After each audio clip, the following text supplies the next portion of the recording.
తాజా సమాచారం కోసం 95 న్యూస్ ఇప్పుడు యాప్లో మీ ముందుకు వచ్చింది. వెంటనే డౌన్లోడ్ చేసుకుని న్యూస్ అప్డేట్ తెలుసుకోండి. ప్రతి క్షణం ప్రజాక్షేమం కోసం. దీర్ఘకాలంగా ఏపీ టూరిజంలో పనిచేస్తున్న గిరిజన కాంట్రాక్ట్ కార్మికులకు ప్రమోషన్స్ ఇవ్వాలని tourism workers and employees union ఆధ్వర్యంలో అరకులోయ మండలంలోని హరిత వ్యాలీ రిసార్ట్స్ వద్ద కార్మికులు ఆందోళన చేశారు. ఈ సందర్భంగా డివిజన్ కార్యదర్శి బాబురావు మాట్లాడుతూ జీవో నంబర్ 3 అమలు చేసి టూరిజం శాఖలో 23 సంవత్సరాలు పైబడి ఉన్న డిగ్రీ పీజీ చదువుకున్న గిరిజన కార్మికులకు సూపర్వైజర్ మేనేజర్లుగా ప్రమోషన్స్ ఇవ్వాలని డిమాండ్ చేశారు. నా పేరు వంతల బాబురావు, నేను కాంట్రాక్ట్ ఎంప్లాయీస్ని. ఈరోజు మేము ఈ యొక్క నిరసన చేయడానికి ముఖ్య కారణం ఏంటంటే 2022 9వ నెల 14వ తారీఖు మన ఎస్టీ కమిటీ చైర్మన్ గారు సమక్షంలో రివ్యూ మీటింగ్ చేయడం జరిగింది.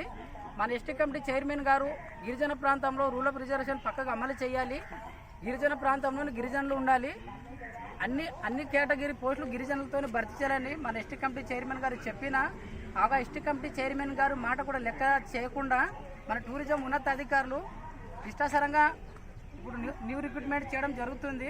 23 సంవత్సరాలు పైబడిగా గిరిజన ప్రాంతంలో గిరిజనులు డిగ్రీలు పీజీలు ఎంఏలు చేసి ఉన్నా కనీసం మనకు జీవో నెంబర్ 3 ప్రకారంగా ఒక గ్రేడ్ చేంజింగ్ కానీ, లేదంటే కనీసం ఒక సూపర్వైజర్ కానీ, ఒక మేనేజర్ కానీ, అలాగే ఒక అకౌంటెంట్ మన కేడర్ కూడా మనకు ప్రమోషన్ కల్పించకుండా మన ఎస్టీ కమిటీ చైర్మన్ గారు చెప్పిన మాటలు కూడా వాళ్ళు మన టూరిజం అధికారులు ఎన్నో పట్టించకుండా ఈ విధంగా చేయడం చాలా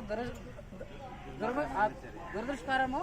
ఎందుకంటే అలాగే మన సెక్యూరిటీ గార్డు సోదరులకు గతంలో ఏమో వాళ్ళకి చాలని వేతనంలో పనిచేస్తున్నారు.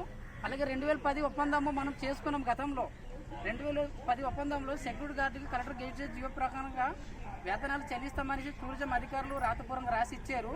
అది కూడా లెక్క చేయకుండా మన ఎస్టీ కమిటీ చైర్మన్ గారు చెప్పారు ఏమనేసి, గతంలో అయితే ఏ విధంగా టూరిజం కార్మికులతో ఒప్పందం చేసుకున్నారో ఆ ఒప్పందం ప్రకారంగా కలెక్టర్ గెజిట్ జీవో ఇస్తూ ఈలోగా ఆకాశంలో కలపండి అనేసి చెప్పారు. అయినా ఒక 6-3 నెలల క్రితం ముందే వాళ్ళేమో వేరే సొసైటీకి ఇవ్వకుండా పాత సొసైటీతో కంటిన్యూ చేసి ఎప్పుడైతే రివ్యూ మీటింగ్లో మన ఎస్టీ కమిటీ చైర్మన్ గారు చెప్పడం జరిగిందో మన మాట కూడా లెక్క చేయకుండా వీళ్ళు టూరిజం అధికారులు సెక్యూరిటీ గార్డుని వేరొక సొసైటీకి